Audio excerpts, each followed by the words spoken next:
नमस्कार। बिहार में बांकीपुर सीट के ऊपर 30 जुलाई को वोट डाले जाएंगे। प्रचार प्रसार लगातार ताबड़तोड़ तरीके से चल रहा है। अब ऐसे में कई खबरें इस बीच निकलकर सामने आती हैं क्योंकि तमाम ऐसे चेहरे हैं अभी भी जो इस सीट के ऊपर प्रचार प्रसार करने नहीं पहुंचे हैं। हालांकि इन सब के बीच में जिस तरह कल बिहार बंद किया गया, तमाम लोगों ने समर्थन किया और इसमें तेज प्रताप यादव जो जेजेडी के अध्यक्ष हैं, उन्होंने भी यहाँ पर छात्रों के पक्ष में अपनी आवाज बुलंद करी। लेकिन उनकी जो है मुश्किलें यहाँ पर बढ़ती हुई नजर आई क्योंकि पुलिस ने उनको अरेस्ट कर लिया और जो खबर है उसके मुताबिक 14 दिन की न्यायिक हिरासत में उनको भेज दिया गया है। अब ऐसे में तेज प्रताप यादव जो बच्चों के लिए, छात्रों के लिए एक बड़ा प्रदर्शन कर रहे थे, पुलिस के साथ में टकराव करते हुए दिखाई पड़ रहे थे, लेकिन अब उनकी यहाँ पर मुश्किलें बढ़ती हुई दिखाई पड़ती हैं क्योंकि 14 दिनों की न्यायिक हिरासत में उनको भेज दिया गया है। तेज प्रताप यादव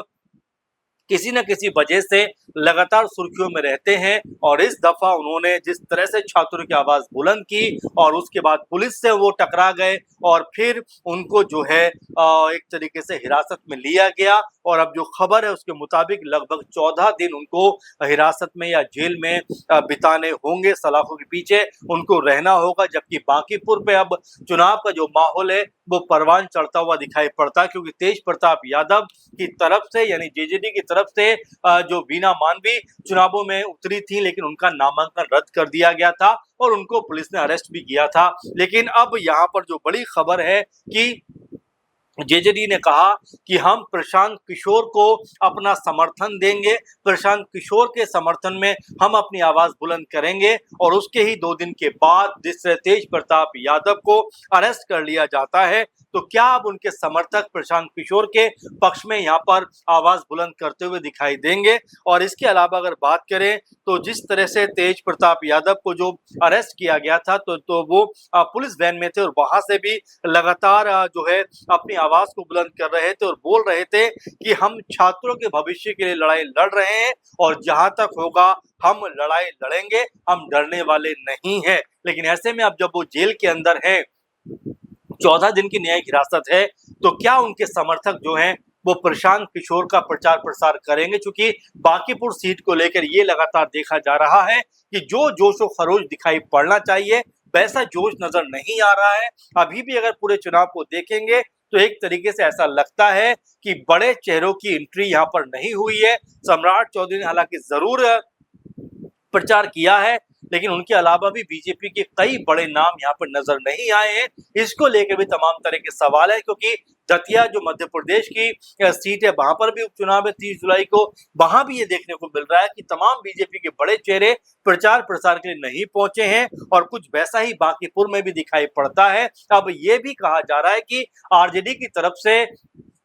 रेखा गुप्ता जो चुनावी मैदान में है उनको लेकर भी तमाम सारे सवाल उठ रहे हैं कि आखिर उनके पक्ष में भी क्यों अभी तक प्रचार प्रसार नहीं हो रहा है। जो आरजेडी है इतनी खामोश क्यों है, क्योंकि विधानसभा सत्र के दौरान में देखा गया जब मानसून सत्र चल रहा है वहां पर भी तेजस्वी यादव जो नेता प्रतिपक्ष हैं वो दिखाई नहीं पड़े, उसको लेकर भी सवाल उठते हुए नजर आए। इसी बीच में 2-3 बड़े नाम लगातार आरजेडी से अपना किनारा करते हुए दिखाई दिए, जिसमें केसरीलाल यादव की बात करें तो जिस तरह चुनाव लड़ा था बिहार विधानसभा चुनाव में और चुनावों में जब उनको हार मिली उसके बाद अब वो भी ऐसा लगता है कि आरजेडी से कन्नी काटते हुए नजर आते हैं क्योंकि उन्होंने भी अपना समर्थन प्रशांत किशोर को दिया है। तो ये साफ हो जाता है कि अब आरजेडी के साथ में शायद उनका भी सफर लगभग खत्म होने की कगार पे है। इससे पहले रितु जायसवाल बीजेपी में शामिल हो गई जो एक समय काफी चर्चित चेहरा थी। विधानसभा से लेकर लोकसभा तक का चुनाव उन्होंने लड़ा आरजेडी के टिकट पे, लेकिन वो बीजेपी में शामिल हो गई। हाल ही में मृत्युंजय तिवारी जो नाराज थे और किसी बात को लेकर इतनी अनबन हो गई, इतना वो खफा हो गए कि उन्होंने कहा कि अब मैं आरजेडी में नहीं रहूंगा। उनको मनाने का प्रयास भी किया गया लेकिन वो जो है अपना इस्तीफा वापस नहीं लेते हैं और अब वो बीजेपी में शामिल हो जाते हैं। उन्होंने कहा कि जहां मान सम्मान नहीं है वहां रहने का कोई फायदा नहीं है और तेजस्वी यादव ऐसे लोगों से घिरे हुए हैं जो उनके पास तक हम जैसे कार्यकर्ता जो लगातार 20 सालों से आरजेडी के लिए काम कर रहे थे, उनकी आवाज को पहुंचने नहीं दे रहे। तो एक तरीके से वो भी यहाँ पर तेजस्वी यादव से खफा होते हुए दिखाई पड़े और उन्होंने बीजेपी में शामिल होने का फैसला किया। यानी कि ये भी देखने वाली बात है कि 20 साल से लगातार जो वो राजनीति कर रहे थे, वो राजनीति ज्यादातर बीजेपी के खिलाफ उन्होंने की, बीजेपी के खिलाफ बयानबाजी उन्होंने की और आरजेडी का पक्ष मजबूती के साथ में रखा। लेकिन अब वो ही नेता इतने बड़े कह सकते हैं कि मजबूत और पुराने नेता वो ही अब बीजेपी में जाकर शामिल हो जाते हैं, क्योंकि लालू यादव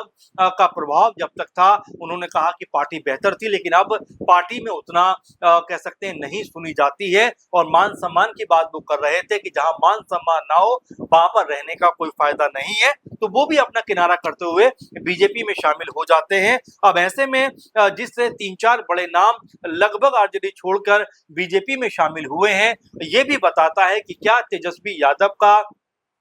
अपनी पार्टी के ऊपर कमांड नहीं है। हाल ही में सम्राट चौधरी जो मुख्यमंत्री हैं, वो भी ये बयान देते हुए नजर आ रहे थे कि जिनकी पार्टी हार जाती है फिर वो विदेश निकल जाते हैं। यानी सम्राट चौधरी का जो ये तंज था, ये तेजस्वी यादव के ऊपर था कि वो अब बिहार से उनको मतलब नहीं है, बल्कि उनको घूमने फिरने से मतलब है। इस तरह की बातों को वो कहते हुए नजर आए। अब बड़ा सवाल यहाँ पर ये बन जाता है कि कांग्रेस पार्टी की तरफ से अभी तक कोई भी फैसला सामने नहीं आया है, कोई भी बड़ी बयानबाजी नहीं हुई है और ये तक कहा जा रहा है कि क्या वो प्रशांत किशोर के पक्ष में जा सकते हैं, प्रशांत किशोर को अपना जो है समर्थन दे सकते हैं, क्या प्रशांत किशोर के हक में जाकर वो यहाँ पर समर्थन जुटाने का प्रयास कर सकते हैं, क्योंकि आरजेडी के साथ भी कांग्रेस पार्टी का उतना अब जो रिश्ता है वो मजबूत दिखाई नहीं पड़ता। हमने झारखंड में देखा जब राज्यसभा चुनाव हो रहे थे और जब कांग्रेस पार्टी के प्रणब झा चुनाव हार जाते हैं राज्यसभा का, उसके बाद में वो सीधे सीधे आरजेडी के ऊपर निशाना साधते हैं और ये कहते हुए नजर आते हैं कि उनके साथ में धोखाबाजी की गई है। फिर आरजेडी की तरफ से बयानबाजी होती है कि भाई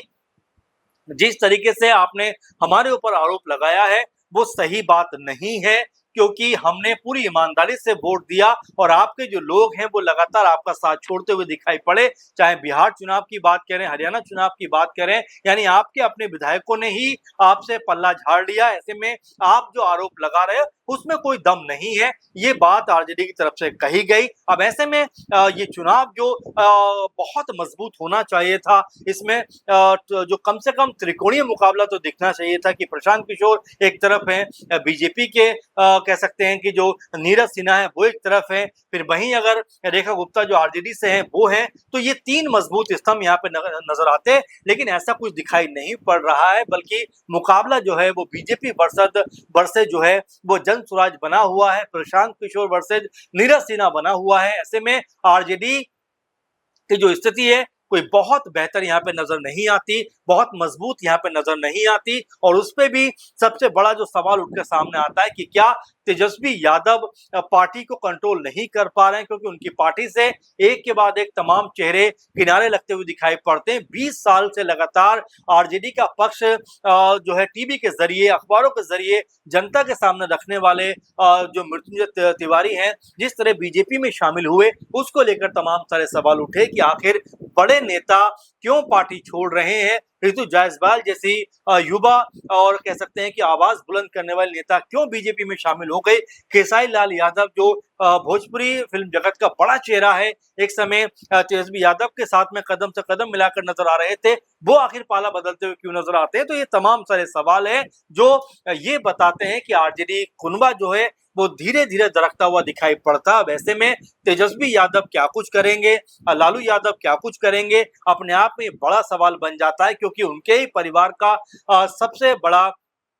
जो सदस्य यानी लालू यादव के बड़े बेटे तेज प्रताप यादव वो भी पार्टी से किनारा करके अपनी अलग पार्टी बना लेते। तो ऐसे में कई तरह के सवाल हैं कि जिस तरह से अब समर्थन की बारी भी आती है तो तेज प्रताप यादव जो है वो अपने भाई की पार्टी को यानी अपने परिवार की पार्टी को समर्थन देने की बात नहीं करते, बल्कि वो कहते हैं कि हम प्रशांत किशोर की को समर्थन देंगे, जन स्वराज को समर्थन देंगे। यानी पारिवारिक तौर पर भी देखा जा रहा है कि अब दोनों भाइयों की जो राहें हैं पूरी तरीके से अलग हो गई हैं। अब इसको लेकर आप क्या सोचते हैं? क्या आपका नजरिया है? जरूर कमेंट करिए। फिलहाल बांकीपुर सीट पर किसका पक्ष ज्यादा मजबूत है, इसके ऊपर अपनी राय प्रतिक्रिया जरूर दीजिए। फिलहाल के प्रोग्राम में बस इतना ही। आपसे फिर मुलाकात होगी। नमस्कार।